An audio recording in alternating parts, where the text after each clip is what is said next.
大家好，今日同大家分享嘅係用 VL53L0X 嚟測距離嘅。咁大家見到畫面度咧，就下邊呢度咧就有6隻腳啦。咁就係左邊嗰個 VCC 比電、GND 負極啦、落地啦、SCL、SDA。至於第5、第6隻腳咧，就係唔需要用到嘅。大家見到呢個咧就係派嗰個嘅腳位嚟㗎啦。咁頭先講過 VL53L0X 咧就要用咗 SDA、SCL 啦。咁所以大家見到呢個就駁翻落呢 SDA、SCL， 咁樣對面就可以俾埋正極同埋負極㗎啦。咁只需要駁呢4條線啫。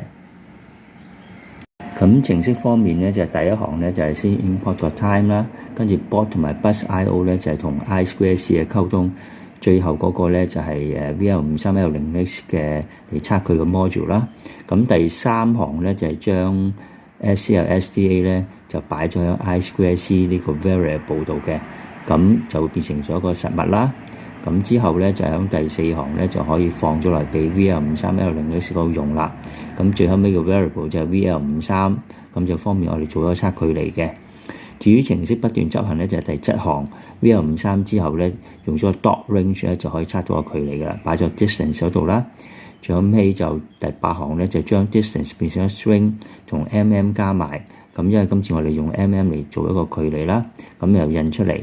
咁你睇一睇嗰個嘅程式嘅執行啦。咁而家我哋執行睇一睇個效果啦。